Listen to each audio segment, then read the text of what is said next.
everyone. Thank you all for taking the time to meet today. We are all here to discuss Daniel and how we can best support him moving forward. Why don't we all start by introducing ourselves? So my name is Miss Fargo and I'm the school counselor here. My name is Miss G and I am the school psychologist. My name is Mr. Nick and I am Daniel's teacher. I am Miss Michelle, the principal at the school. And I'm Ashley, I'm Daniel's mom. Okay, great. So we are all here to meet regarding Daniel and the difficulties that he is having at school. We were seeing some behaviors towards the end of last year, and it seems to also have transferred into this school year. We have collaborated efforts trying to determine the best method moving forward, as well as speaking with you. I'm going to let the school psychologist explain a little bit about what's been going on here. Okay, so Daniel has been displaying similar behaviors to last year. He has his good days and he has his bad. If everyone remembers last year, Daniel was being removed from class every day and we even had to call crisis. He spent 3 weeks at Rockford and then returned for the last few weeks of school. Over the summer, we had Daniel meet with his 5th grade teacher before the school year began to develop a rapport. During the first few weeks of the school year, he had some behaviors but was able to remain in class for the majority of the day. After the first month, he began displaying outbursts and refused to focus in class, which then resulted in him not completing any work.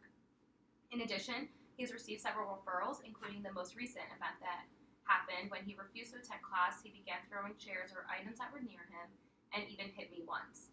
We then brought him to the safe room for him to calm down, which was the day that mom had to come pick him up. Yeah, so that day I ended up bringing him to Wilmington Hospital where they have the psychiatric center. They did evaluations but did not determine anything enough to keep him there. Correct. So we spoke about this and decided to develop an alternative schedule for Daniel, which I want to discuss with the team. He would spend the mornings in class with his teacher and peers. He would then eat lunch in the main office, which he has been doing already, and then rotate after between the special education teacher, psychologist, and counselor in 30-minute increments. During these periods, he is assigned tasks and work to complete. What does everybody think of this plan? This is a great plan Mm-hmm. moving forward. Okay, great. Can we discuss how Daniel has been during the time in the classroom so far? He's a nice kid and he enjoys talking to me about whatever is going on. However, he does seek out attention the majority of the time, usually while I'm trying to teach the class. It seems little he knows what he needs to do in class, but is defensive and refuses to listen to me when I require something from him. He then will have outbursts, and I often call for administration to remove him from the class. If he's being removed a lot from class, can we shorten the time that he's in there? So this is something that maybe we could discuss later. However, we want to try to keep him in the classroom setting as much as possible during the morning, especially since his afternoon is so individualized. Okay, I see. Yes, and I try my best to accommodate his needs until it becomes a distraction to other students in the class who are also trying to learn. Exactly. And during his time with me, I will try and work on these areas of teamwork and interacting with other students. I have games that promote these types of interactions and involve scenarios where he must give me his own answers.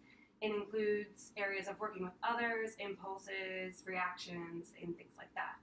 I actually played a game with him in the past, and he almost always knows the right answer and exactly what to do. And I try and promote that he could do these things in the classroom.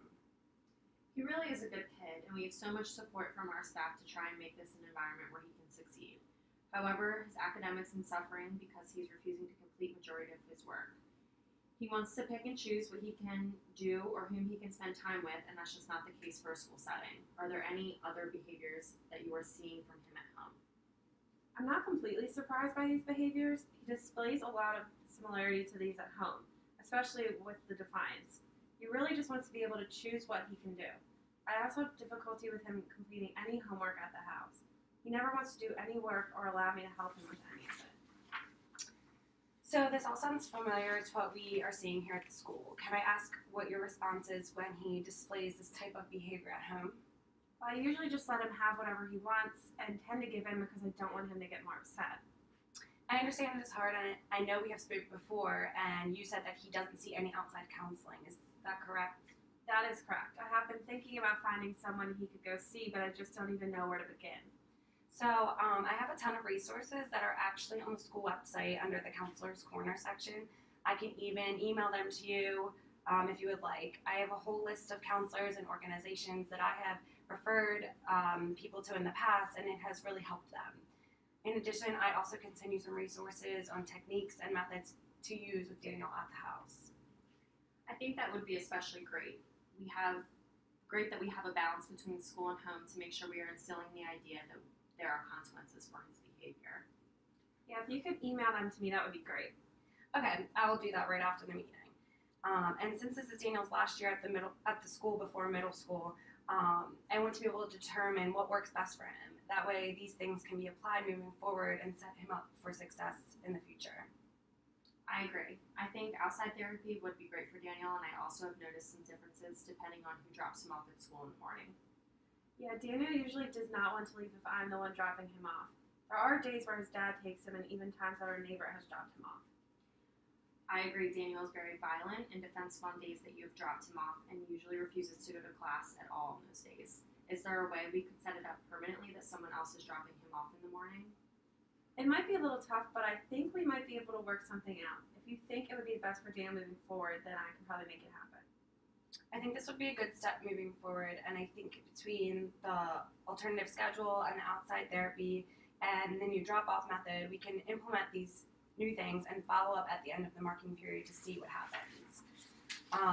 We can look at referrals and academic grades to track his progress. Does this sound like a good plan for everybody? Yeah. Yeah. Okay, great. So are there any other questions or concerns we need to discuss at this time? No. Okay, then thank you all for coming. I will get you those resources and feel free to reach out in the meantime if you have any other questions. Okay, great. Thank you so much. How'd we do? Oh.